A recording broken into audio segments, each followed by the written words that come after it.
Title: Lesson from the Hadith, Cleanliness and Preparation in Islam. Assalamu alaikum everyone, my dear viewers. I hope you are all doing well. Today, we are discussing 3 related hadith that emphasize the importance of cleanliness and preparation in Islam, specifically after answering the call of nature. Let's begin by reading the hadith. In the name of Allah, the most gracious, the most merciful.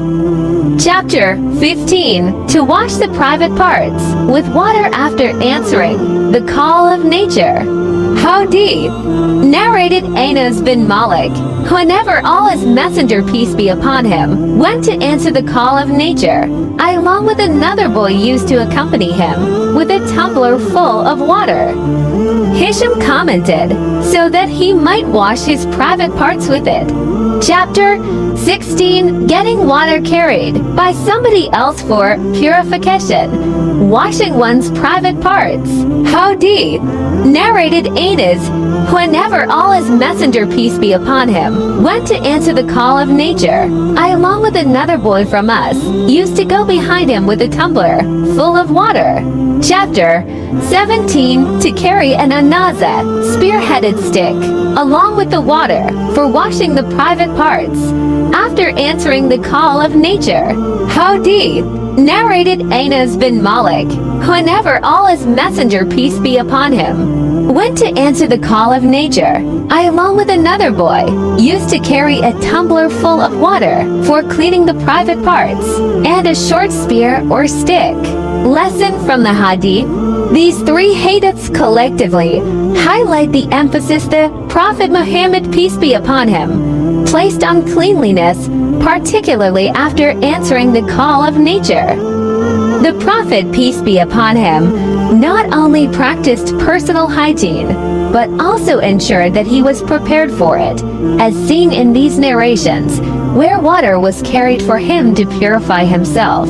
The additional detail in chapter 17 about carrying a spear or stick shows how the Prophet, peace be upon him, was also mindful of practicality, possibly using the stick for ensuring privacy or digging in outdoor settings. From these hadiths, we learn that cleanliness is a fundamental aspect of our faith and an essential practice in our daily lives.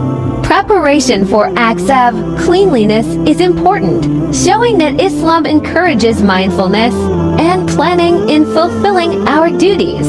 Helping others, as Anas bin Malik and the other boy assisted the Prophet, peace be upon him, is a rewarding and noble act.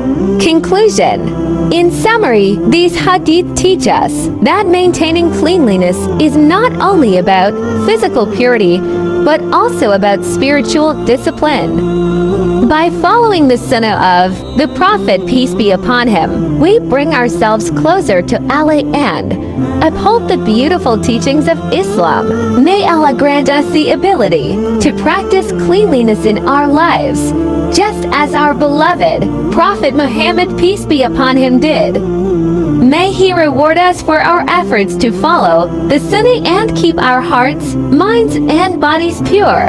Ameen. Jazakum Allah khair, my dear viewers, for watching and supporting my channel. If you found this video beneficial, please share it with your family and friends so we can grow our Islamic community together.